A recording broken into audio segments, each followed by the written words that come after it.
At first, I thought my drinking was only affecting me. And it wasn't until the second time I got in trouble that I realized how many people I was actually hurting around me. At first, I thought a lot of them were like personal attacks, whereas after the second time, I realized that people were genuinely concerned. And then, also staying sober for 8, 9 months, I wasn't in any support group. Mm. I thought that I was doing a good job, and I realized I was walking around like a dry drunk.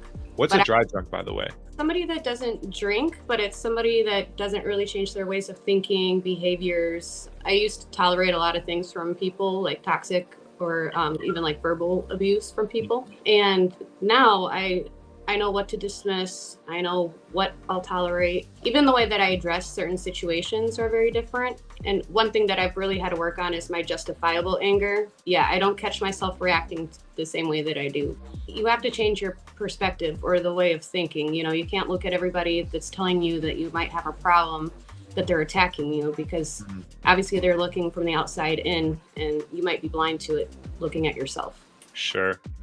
So my experience was a little different where not many people were telling me I had a problem, so I had to kind of figure it out on my own. What were people telling you when you were in the throes of your drinking? So my mom is Russian, very thick accent, very blunt and straight to the point. And I actually didn't realize this until months later, that the way that I used to talk to her was almost like I was barking at her. Mm. Like I thought that I was having a nice conversation or a normal conversation, and she always felt like I was like almost attacking her. And that was one thing that I didn't even realize about myself, Okay. that I just came off naturally aggressive So passive aggressive, maybe a bit. or aggressive aggressive. Aggressive. Okay. Yeah. Yeah. And then another thing too is, the times that I've either gotten in trouble or the situations that I put myself into, I almost looked at it like there was something out there almost out to get me. Like Okay. my ways of thinking were just not logical. Man, my cutoff game was strong. I could walk past you and act like I never even knew who you were, Okay.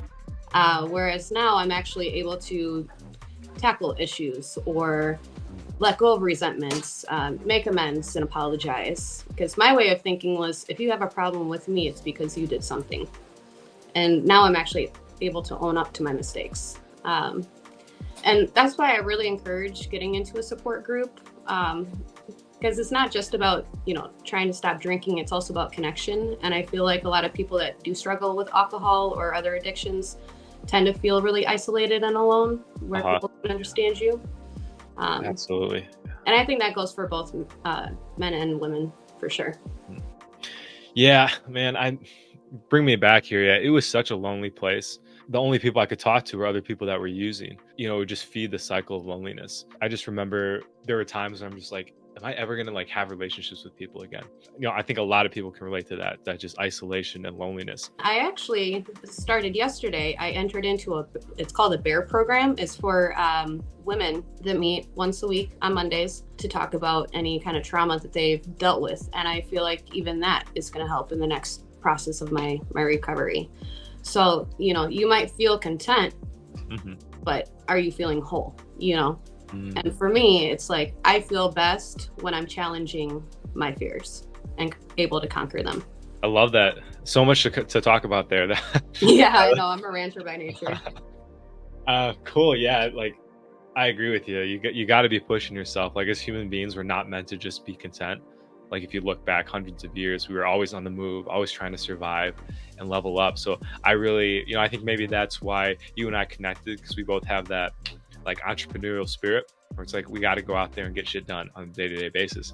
And this is what I tell a lot of the people I coach is like you have to have things in your life that you can work towards and basically do on a day-to-day basis. It's like simple as that. Like you have to keep busy. Obviously not, don't go into the degree of workaholism, but when you're just sitting alone, especially in those early stages, it's like the desire to drink will be a lot stronger if you're not out there doing different things. I really like how you talked about service too. That's like absolutely fantastic. They talk a lot about them, the support groups too, and you kind of see it. I'm sure you've seen this, Masha, is that when people are not offering value to others, like they have a different energy. They seem more inside themselves and more maybe closed off. And then versus the people that are more in that service role, they have that kind of like openness, that lightness. They don't seem so stressed. So how else has service helped you with your recovery journey and just being a better human on a day-to-day basis?